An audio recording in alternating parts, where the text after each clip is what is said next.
오늘 말씀은 선지자를 일으키리니라는 제목으로 말씀을 전합니다.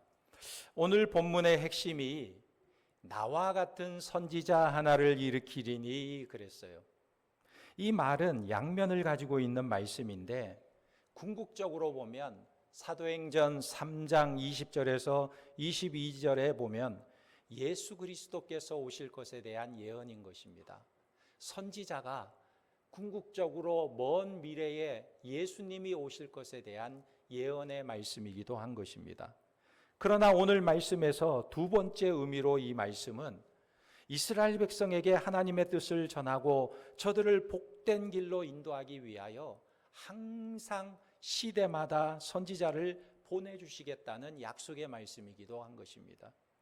그래서 오늘 본문에 보면 15절에서 18절에 선지자를 보내주겠다는 말씀을 하고 계시고 또 19절에서 22절은 그렇게 하나님께서 보낸 선지자, 이 선지자가 하나님께서 보낸 자인지 아닌지 무엇을 보고 분별할 것인지에 대해서 말씀하고 있는 것입니다. 그래서 그 선지자를 오늘 본문 15절에 말씀하고 있는데 선지자가 누구냐라고 할 때 이 선지자는 하나님이 세운 자라는 거예요. 선지자는 내가 선지자가 되고 싶어서 되는 게 아니고 하나님이 세우는 자라는 것입니다. 15절에 보면 내 하나님 여호와께서 너희 가운데 내 형제 중에서 너를 위하여 나와 같은 선지자 하나를 일으키시리니 너희는 그의 말을 들을지니라 그랬습니다. 너희 가운데 나와 같은 선지자 하나를 어떻게 한다고요? 일으키겠다. 내가 선지자를 세우겠다라는 말씀입니다. 그래서 이 부분이 하나님의 선지자와 지난주에 우리가 살펴본 무당이나 점쟁이, 복술가와 다른 부분이 바로 이것이라는 거예요. 점쟁이와 무당은 잡신이 내려서 되기도 하지만 대체적으로 왜 그런 일을 하느냐? 그 일을 하는 이유가 뭐냐? 먹고 살기 위해서 직업으로 하는 일이라는 거예요. 그런데 하나님의 종이 된다는 것은 직업이 아닙니다. 먹고 살기 위한 방편으로 하는 것이 아니에요. 하나님께서 하나님의 종으로 부르셨기 때문에 하는 것입니다. 이것을 가리켜서 우리는 소명이라고 하는 것입니다. 사명과는 다른 이야기예요. 사명은 내가 느끼는 것이고 소명은 하나님께서 내게 주시는 것입니다. 하나님이 부르지 않으면 안 되는 거예요. 하나님이 부르시지 않으면 하나님의 일을 할 수가 없는 것입니다. 그런데 문제가 뭐냐면 하나님이 부르셨다는 것은 이해가 되는데 문제는 고린도전서 1장에 보면 하나님이 누구를 부르시냐고 할 때에 어떤 사람을 부르시는가 보니까 자격이 없는 자를 부르신다는 거예요. 이것이 핵심인 것입니다. 고린도전서 1장 26절에 보면 형제들아 너희를 부르심을 보라 육체를 따라 지혜로운 자가 많지 아니하며 능한 자가 많지 아니하며 문벌 좋은 자가 많지 아니하도다 그랬어요. 여기 보면 문벌 좋은 자, 학식 있는 자, 똑똑한 자를 세우지 않았습니다. 하나님은 못난 사람을 선택해서 세우시겠다고 말씀하고 있는 거예요. 왜 그렇게 하실까? 기왕이면 좀 똑똑하고 학식이 있고 좀 유능한 자를 세워서 하나님의 일을 시키면 더 잘할 텐데 왜 이렇게 하시는가 의문점이 생깁니다. 그 이유가 뭐냐면 가장 중요한 이유는 그가 전하는 말씀이 본인의 창작품이 아니라는 거예요. 자기 말을 전하는 것이 아니라는 것입니다. 자기가 창작할 만큼 똑똑한 자가 필요치 않다는 거예요. 그렇다면 무엇을 말합니까? 선지자는 하나님이 주신 말씀을 있는 그대로 받아서 전하는 것이 선지자라는 거예요. 이것이 선지자의 소명이라는 것입니다. 그렇다면 그 다음 문제가 있는데 그러면 과연 누가 그런 소명을 받았는지 무엇으로 확인할 수 있느냐 하는 것입니다. 그래서 18절 말씀에 보면요. 이렇게 말씀하고 있습니다. 내가 그들의 형제 중에서 너와 같은 선지자 하나를 그들을 위하여 일으키고 내 말을 그 입에 두리니 내가 그에게 명령하는 것을 그가 무리에게 다 말하리라 그랬어요. 여기 보니까 내 말을 그 입에 두겠다 그랬습니다. 그러니까 하나님께 부름받았다는 것을 무엇으로 알 수 있냐면 그 사람에게 하나님의 말씀이 임했다는 거예요. 이 사람이 하나님의 말씀을 경험했다는 것입니다. 요즘 우리가 새벽 기도 시간에 묵상하는 말씀이 예레미야서입니다. 이 예레미야서를 보면 하나님께서 끊임없이 예레미야 선지자에게 말씀하시고 말씀하세요. 그 시대에 다른 선지자들도 있었는데 그들은 자기 말만 하고 예레미야 선지자만 하나님이 말씀하신 그 말씀을 전하는 모습을 보게 됩니다. 예레미야 5장 12절 13절 말씀을 보면 이렇게 말씀하고 있어요. 그들이 여호와를 인정하지 아니하며 말하기를 여호와께서는 계시지 아니하니 재앙이 우리에게 임하지 아니할 것이요 우리가 칼과 기근을 보지 아니할 것이며 선지자들은 바람이라 말씀이 그들 속에 있지 아니한즉 그같이 그들이 당하리라 하느니라. 무슨 말이냐면요, 이 이스라엘 백성들이, 남유다 백성들이 하나님의 백성임에도 불구하고 죄를 짓고 악을 행하고 우상 숭배에 빠져 있는 모습들을 보면서 저들이 왜 그러냐는 거예요. 왜 그렇게 악한 행동을 서슴지 않고 왜 그렇게 세상 사람들이 사는 방식대로 따라 살아가느냐, 그 이유가 무엇이냐 하는 것입니다. 그것은 저들이 살아계신 하나님을 안 믿기 때문이라는 거예요. 그래서 살아계신 하나님을 안 믿는 사람의 특징이 뭐냐? 13절에 이렇게 말합니다. 말씀을 바람이라고 생각하고 있다는 거예요. 하나님의 말씀을 바람처럼 생각한다는 거예요. 하나님의 말씀이 바람처럼 헛되다. 말씀이 뭐가 중요하냐? 내가 당장 먹고 사는 게 중요하지. 말씀대로 사는 게 뭐가 그렇게 중요하냐? 이 땅에서 잘 먹고 잘 살아야지. 힘 있는 자가 되어야지. 능력 있는 자가 되어야지. 말씀이 뭐가 그렇게 중요하냐? 이렇게 생각한다는 것입니다. 그래서 저들은 하나님의 말씀을 멸시하고 있는 거예요. 그런데 14절에 뭐라고 말씀하시냐면 14절 말씀 예레미야 5장 14절에 보면 이렇게 말합니다. 하나님께서 그러므로 만군의 하나님 여호와께서 이와 같이 말씀하시니라 너희가 이 말을 하였은즉 볼지어다 내가 내 입에 있는 나의 말을 불이 되게 하고 이 백성을 나무가 되게 하여 불사르리라 그랬어요. 사람들은요, 하나님의 말씀을 바람이라고 여겼는데 하나님은 말씀이 불이라고 말씀하고 있어요. 완전히 시각이 다른 것입니다. 그러니까 이 불 같은 말씀을 받고 그 하나님의 말씀을 깨닫는 자가 바로 선지자라는 거예요. 하나님의 말씀의 불이 그 마음속에 임하는 자가 성도들이라는 것입니다. 말씀을 바람처럼 여기지 않고 하나님의 말씀을 받아들이는 자가 성도들이라는 거예요. 그래서 예레미야가 계속해서 무엇을 말하고 있냐면 여호와 하나님께서 말씀하신다. 여호와 하나님께서 지금 말씀하시는 것이다. 여호와 하나님께서 말씀하시되 이렇게 이스라엘 백성들에게 하나님의 말씀을 전하고 있는 것입니다. 내가 연구해서 내가 깨달아서 전하는 것이 아니라 하나님께서 내게 들려주신 말씀을 그들에게 전하고 있는 거예요. 그러니까 하나님의 종들은 자기가 가진 재주를 가지고 수단과 방법을 가지고 사는 자들이 아니라 하나님의 종은 하나님이 주시는 말씀을 그대로 전하는 것이 하나님의 종이라는 것입니다. 그런데 만약에 어떤 선지자가 하나님이 주신 것도 없고 말씀의 은혜도 없는데 그가 말하고 떠든다면 그 사람은 자기가 만들어낸 말을 전하는 거예요. 그래서 하나님이 주시는 말씀이 없이 선지자가 되는 것은 최대의 비극인 것입니다. 왜냐하면 선지자는 하나님의 말씀을 듣는 자이기 때문에 그래요. 한 번은 테레사 수녀가 미국에 가서 CBS 기독교 방송에 초대를 받아서 앵커와 인터뷰를 하는데 앵커가 이런 질문을 했습니다. 당신은 하나님께 기도할 때 어떻게 말합니까? 이렇게 묻자 테레사 수녀가 이렇게 대답을 했다고 합니다. 저는 듣지요. 그랬어요. 그러자 앵커가 당황해가지고 다시 질문하는 거예요. 그가 묻고 싶었던 것은 어떻게 기도하길래 어떻게 응답을 받는지 그런 것을 듣고 싶은데 그냥 나는 듣지요. 이렇게 말하니까 당황스러워서 다시 질문을 합니다. 그렇다면 당신이 들을 때 하나님은 뭐라고 말씀하십니까?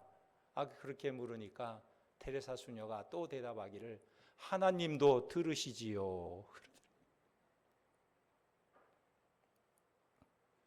여러분, 하나님의 종이 도대체 어떤 사람입니까? 하나님의 종이란 누구입니까? 어떤 사람입니까? 내 말을 많이 하는 자가 아니라 듣는 자라는 거예요. 하나님의 말씀을 듣는 자라는 것입니다. 여러분들 속에 하나님의 생명의 말씀이 있습니까? 여러분은 하나님의 말씀에 귀를 기울이고 그 말씀을 듣습니까? 하나님의 은혜가 여러분들 가운데 있기를 주님의 이름으로 축원합니다. 그렇다면 우리가 말씀을 들을 때 어떤 말씀을 들어야 할 것인가? 하나님의 어떤 말씀을 들어야 하는가? 오늘 말씀 21절 22절에 보면 내가 마음속으로 이르기를 그 말이 여호와께서 이르신 말씀인지 우리가 어떻게 알리요 하리라. 만일 선지자가 있어 여호와의 이름으로 말한 일에 증언도 없고 성취함도 없으면 이는 여호와께서 말씀한 것이 아니요 그 선지자가 제 마음대로 한 말이니 너는 그를 두려워하지 말지니라. 우리가 이런 말씀을 읽을 때 좀 주의해야 됩니다. 성경에 딱 한 구절만 이해해가지고 저 사람이 하는 말이 증언도 있고 성취도 있구나. 그러니까 여호와의 말씀이구나. 이렇게 생각하기가 쉬운 것입니다. 그런데 우리가 신명기 13장 1절에서 3절 말씀을 예전에 살펴보았는데 신명기 13장 1절에서 3절에 보면 이렇게 또 말씀하세요. 뭐라고 말씀하시냐면 너희 중에서 선지자나 꿈꾸는 자가 일어나서 이적과 기사를 내게 보이고 그가 내게 말한 그 이적과 기사가 이루어지고 너희가 알지 못하던 다른 신들을 우리가 따라 섬기자고 말할지라도 너는 그 선지자의 꿈꾸는 자의 말을 청종하지 말라. 이는 너희 하나님 여호와께서 너희가 마음을 다하고 뜻을 다하여 너희 하나님 여호와를 사랑하는 여부를 알려하사 너희를 시험하심이니라. 그러니까 신명기 13장 말씀은 오늘 말씀과 좀 다르죠? 어떤 선지자가 기적도 행하고 이사도 행해요. 그가 말하는 대로 다 이루어져요. 그런다 할지라도 너희는 그를 따르지 말라 그랬어요. 왜 그렇게 말씀하셨을까? 오늘 말씀에서는 분명히 선지자가 말한 일의 증언과 성취함을 말하고 있고 그 성취함이 있으면 여호와의 말씀이라고 그랬는데 13장에서는 기적과 이사가 이뤄져 나도 그 말을 따르지 말라. 왜 이렇게 말씀하실까? 여러분, 아무리 선지자가 기적과 이사를 행한다 할지라도 그가 말한 것이 이루어진다 할지라도 문제는 하나님의 말씀과 다르면 그가 말하는 것이 하나님과 말씀이 다르면 그를 따르지 말라고 말씀하고 있는 거예요. 그래서 오늘 말씀 21절과 22절은 무엇을 강조하는 말씀이냐면 선지자의 말은 반드시 이루어진다는 거예요. 하나님이 선지자를 통해서 주신 말씀은 반드시 이루어진다는 말씀인 것입니다. 그렇다면 오늘 말씀에서 하나님의 종의 말은 반드시 이루어지는데 그 내용은 도대체 무엇이어야 하느냐 하는 거예요. 여러분, 선지자는요 사람에게 복을 빌어주거나 애군을 제거해 주거나 이런 일을 하지 않습니다. 하나님의 말씀을 전하는 자가 선지자예요. 하나님의 뜻을 나타내는 자가 선지자예요. 우리가 에스겔 33장 2절에서 9절 말씀을 살펴보면 선지자가 행하는 일이 무엇인가, 선지자가 전하는 말이 무엇인가를 명확하게 이야기해 주고 있습니다.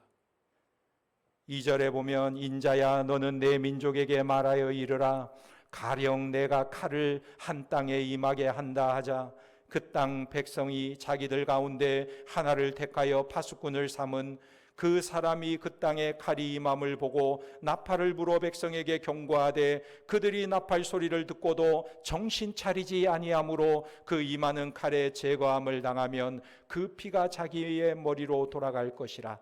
그가 경고를 받았던 자기 생명을 보존하였을 것이나 나팔 소리를 듣고도 경고를 받지 아니하였으니 그 피가 자기에게로 돌아가리라. 그러나 칼이 임함을 파수꾼이 보고도 나팔을 불지 아니하여 백성에게 경고하지 아니하므로 그 중에 한 사람이 그 임하는 칼에 제거당하면 그는 자기 죄악으로 말미암아 제거되려니와 그 죄는 내가 파수꾼의 손에서 찾으리라. 여기 6절까지의 말씀이 예화입니다. 파수꾼이 어떤 일을 해야 되는지 예를 들어 말하는 거예요. 파수꾼은 위험한 상황을 보고 백성들에게 경고를 하느냐 안 하느냐 이것을 묻고 있는 것입니다. 경고를 해주는 자가 파수꾼이라는 거예요. 그래서 7절부터 그 메시지를 말하고 있는데 선지자가 무엇을 말해야 하는지를 말씀하고 있는 거예요. 7절에 보면 인자야 내가 너를 이스라엘 족속의 파수꾼으로 삼음이 이와 같으니라. 그런즉 너는 내 입의 말을 듣고 나를 대신하여 그들에게 경고할지어다. 가령 내가 악인에게 이르기를 악인아 너는 반드시 죽으리라 하였다 하자 내가 그 악인에게 말로 경고하여 그 길에서 떠나게 하지 아니하면 그 악인은 자기 죄악으로 말미암아 죽으려니와 내가 그의 피를 내 손에서 찾으리라.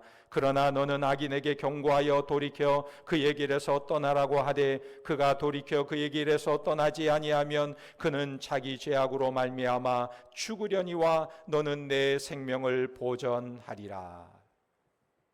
이 말씀의 뜻이 무엇인지 아시겠습니까? 이런 말씀이에요. 파수꾼의 사명, 선지자의 사명이 뭐냐? 하나님의 경고를 전하는 자라는 거예요. 하나님의 경고의 메시지를 전하는 자가 선지자라는 것입니다. 그러니까 무당이나 점쟁이나 복술가들이 전하는 것은 뭐냐면 어떻게 하면 복을 받고 어떻게 하면 미래의 화를 면하고 어떻게 하면 네 사업이 잘 되고 이런 것을 전하는 것이 아니라, 이런 것은 세상적인 가치인데 이런 것을 행하는 것이 아니라 하나님의 말씀을 전하는 거예요. 말씀의 가치는 복의 문제가 아니라는 거예요. 하나님의 뜻을 사람들에게 나타내는 것이 선지자의 사명이라는 것입니다. 예전에 어느 신문에서요, 내가 예수다, 시베리아 신의 아들이라는 기사가 났습니다. 이 사람이 누구냐면 교통경찰 출신의 48살 러시아 사람인데 세르게이 도르프라는 사람입니다. 저기 그림을 보면 예수님처럼 생겼죠. 긴 머리와 턱수염과 온화한 인상이 예수님을 닮았다고 자기가 하나님의 아들이라고 주장하고 있는 거예요. 이 사람이 왜 이런 주장을 하게 됐냐면 1991년도에 야간 근무를 하다가 갑자기 자기가 2000년 전에 죽은 예수님과 너무나 닮은 거예요. 닮아 보이니까 자기가 2000년 전에 죽었다가 다시 새롭게 태어난 예수님이라고 생각한 거예요. 그래가지고 자기 스스로가 다시 이 땅에 재림한 예수다 이렇게 주장하기 시작한 거예요. 근데 여러분, 이 사람이 자기 모습을 무엇을 보고 예수님이라고 했어요? 어느 화가가 그린 성화, 예수님의 성화를 보고 그것과 자기가 닮았다고 예수님이라고 주장하는 거예요. 근데 그 성화도 진짜 예수님의 모습인지 확인할 수가 없어요. 화가가 그냥 추측해서 그린 것일 뿐입니다. 예수님의 모습은 우리가 이 다음에 죽어서 천국 가면 예수님의 모습을 정확하게 볼 수가 있어요. 그런데 자기가 예수님이라고 주장하니까 많은 사람들이 이 사람을 보려고 추정하고 따라오는 거예요. 저 그림 보세요. 얼마나 예수님처럼 인자하게 머리는 막 기르고 수염도 기르고 두 손을 벌려가면서 복을 주는 것처럼 저렇게 행보를 하니까 사람들이 막 손을 내밀고 그 손이라도 잡아보려고 난리를 치는 거예요. 5,000명이나 되는 사람이 그를 추정하기 시작했어요. 심지어는 딴 동네에 사는 사람들이 집을 이사까지 해서 그 동네에서 살고자 하는 거예요. 뿐만 아니라 어떤 사람은 그의 사진을 사서 벽에 걸어놓고 매일매일 기도를 올리는 사람들이 있기도 합니다. 왜 이런 일이 일어날까요? 왜 그의 말이 사람들에게 믿어질까요? 그 이유는 한 가지입니다. 사람들이 복을 받기 원해서, 복 때문에 돈과 건강과 지위를 빌어주니까 그것이 필요한 사람들이 이 사람을 만나면 그런 복을 받는구나 열광하는 거예요. 예수님 당시에도 예수님께서 많은 이적을 행하시자 사람들이 구름과 같이 예수님을 쫓아다녔어요. 예수님을 만나면, 예수님을 따라다니면 병도 낫고 하는 일도 잘 되고 기적도 일어나고 예수님을 따라다니면 복을 받겠구나 하고 예수님을 쫓아다녔어요. 그런데 예수님께서 정작 하나님의 뜻을 이루고자 십자가를 지실 때에는 사람들이 다 예수님을 외면하고 떠나가 버렸어요. 그 중에는 어떤 사람들은 예수님을 십자가에 못 박아라 소리치는 자들도 있었습니다. 무엇 때문에 저들이 열광하고 예수님을 쫓아갑니까? 복 받기 위해서, 복을 받기 위해서 그렇게 열광하는 거예요. 그러나 오늘 말씀은 우리에게 무엇을 말하고 있는 것입니까? 정말 하나님의 종으로 부름받은 자라면 중요한 것이 무엇이냐면 하나님이 기뻐하는 것이 무엇인지, 하나님이 싫어하는 것이 무엇인지 이것을 말하고 이것을 경고해 주는 자라고 말씀하고 있는 거예요. 왜냐하면 모든 복은 하나님의 손에 달려있기 때문에 그렇습니다. 하나님이 그를 사랑하시면 그는 복받은 자이고 하나님이 그를 외면하면 그는 화를 당하는 자예요. 그러니까 중요한 것은요, 내가 돈이 많은 것이 복이 아니고 가난한 것이 벌이 아니고 건강한 것이 복이 아니고 병든 것이 화가 아니에요. 내가 하나님의 편이면 그것이 복이고 하나님이 나를 외면하시면 그것이 화라는 것입니다. 그러니까 하나님의 종은 하나님이 무엇을 좋아하느냐를 전하고 하나님이 싫어하는 것을 경고하는 자가 선지자이고 파수꾼이라고 말씀하고 있는 거예요. 그렇다면 우리 하나님께서 정말 원하시는 것이 무엇일까요? 하나님께서 우리에게 원하시는 것은 우리의 거룩함이라는 거예요. 하나님의 백성으로서 거룩한 삶을 살기를 원하시는 것입니다.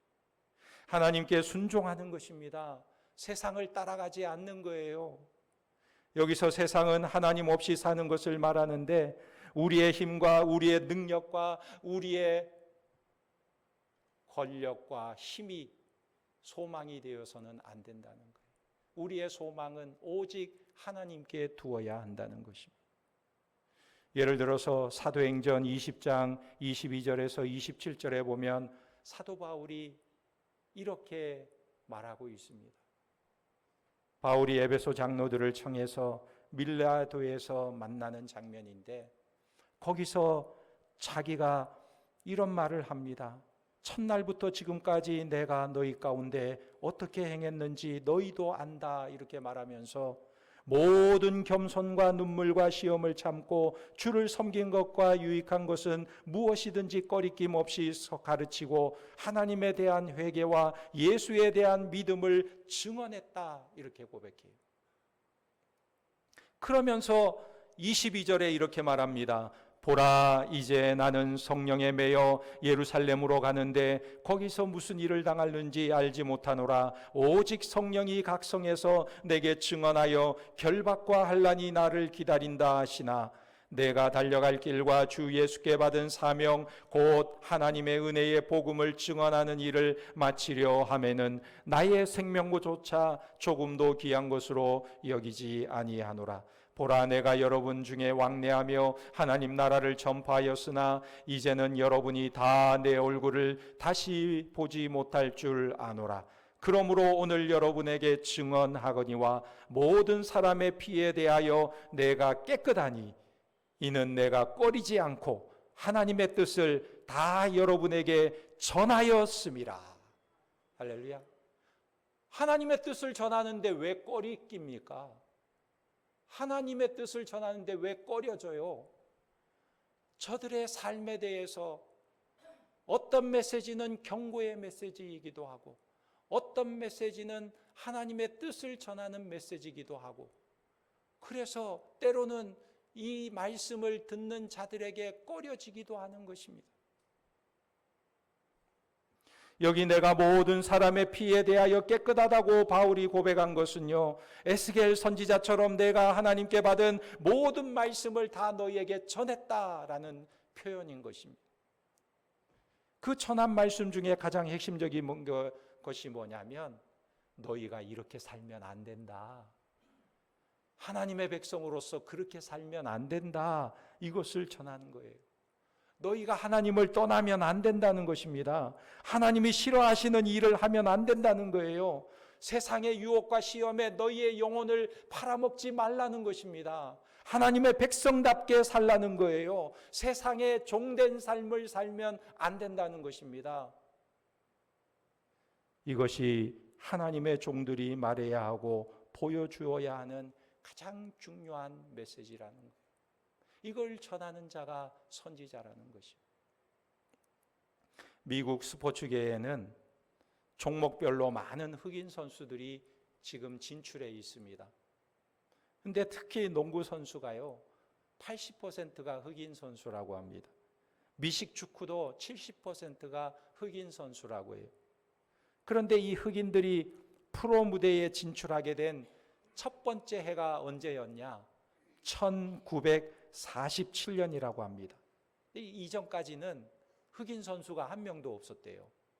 왜냐하면 흑인을 사람 취급을 하지 않았어요. 받아주지를 않았어요. 그런데 흑인 선수를 최초로 받아준 뉴욕에 있는 브루클린 다저스의 구단주인 브렌치 리키가 처음으로 이 흑인을 받아주게 된 것입니다. 그래서 경기에 임하고 있는 제키 로빈슨에게 책을 하나 선물로 주면서 그 책의 내용이 뭐냐면 예수 그리스도의 생애라는 책입니다. 이 책을 그에게 전해주면서 이렇게 말해주었다고 해요. 이 책을 꼭 읽어보고 앞으로 예수님처럼 살도록 해. 예수님처럼 살아야. 이렇게 권해주었다고 그래요. 그래서 이 선수가요, 그 책을 읽고 그 책에 예수님처럼 자기가 살고자 마음으로 결심을 했습니다. 이 구단주가 이 흑인 선수에게 이런 말을 해 주었습니다. 앞으로 경기장에 들어설 때마다 사람들의 욕설과 야유가 끊어지지 않을 거야. 심지어 물건을 집어던지는 사람도 있을 거고 욕을 하는 사람도 있을 거고, 어떤 경우에라도 너는 감정적으로 대하지 말고 보복하지 말고 반응을 보이지 말고, 너에게 중요한 것은 살아남는 것이니 열심히 운동, 스포츠만 열심히 최선을 다해서 하도록 해라. 그렇게 권해준 것입니다. 너는 흑인 전체의 명예를 걸고 뛴다는 것을 잊지 말라. 이렇게 당부해 주었습니다. 과연 제키 로빈슨이 운동장에 나가자마자 첫 경기에서 그 운동장에서 물병이 막 날아오기 시작하고 야유를 퍼붓는 사람들이 있고 심지어는요 오물이 날아오기까지 했어요. 그런데도 이 선수는요, 감정적인 대응을 하지 않았어요. 참고 참으면서 정말 열심히 운동을 했습니다. 그리고 결국은 살아남게 되었습니다. 그러자 여기저기서 이런 소리가 흘러나오기 시작했어요. 이야, 흑인이 참 쓸만하구나. 참 잘하는구나. 그렇게 흑인 선수들을 다른 구단에서도 영입하기 시작했던 것입니다. 그래서 오늘날 농구 선수의 80%가 흑인 선수가 된 거예요. 무엇입니까? 이 제키 로빈슨이 길을 열어낸 덕분에 수많은 흑인 선수들이 야구, 농구, 미식, 축구로 속속 진출하게 된 거예요. 그렇다면 이 제키 로빈슨이 이룬 가장 큰 업적이 무엇입니까? 치욕을 견디고 살아남아서 흑인 운동선수들의 길을 열어주었다는 거예요. 한 사람의 모습이 많은 사람들에게 영향력을 끼치게 되었다는 것입니다. 그렇다면 오늘 저와 여러분들은 어떤 존재입니까? 여러분들에게는 하나님의 말씀이 있습니까? 하나님의 불같은 말씀이 우리에게 있습니까? 우리의 삶의 영역에서 하나님의 말씀을 붙잡고 하나님의 뜻을 의지하며 하나님의 말씀대로 사는 모습을 보여주면서 이 세상에 하나님의 말씀을 우리의 삶과 행동으로 보여주는 파수꾼으로 사는 하나님의 백성들이 되시기를 예수님의 이름으로 축원합니다. 아멘. 기도하겠습니다. 하나님 아버지, 우리 안에 하나님의 말씀의 불이 일어나게 하시고 우리가 의로우신 하나님의 은혜와 한이 없으신 하나님의 사랑의 말씀에 마음의 불이 되어서 우리의 삶을 이끌어가며 우리의 삶을 새롭게 하며 그래서 나를 만나는 자들이 변화되고 연약하여 넘어지는 자들이 일어나고 불의한 세상에 비침이 받아서 빛으로 나오는 그런 역사가 일어나는 하나님의 백성들이 되게 하시고 우리의 가정이 살아나게 하시고 우리의 교회가 살아나게 하시고 우리의 사회가 밝아지는 우리 소망 있는 일에 쓰임받는 하나님의 거룩한 백성들이 다 되도록 은혜를 베풀어 주시옵소서. 예수님의 이름으로 기도하옵나이다. 아멘.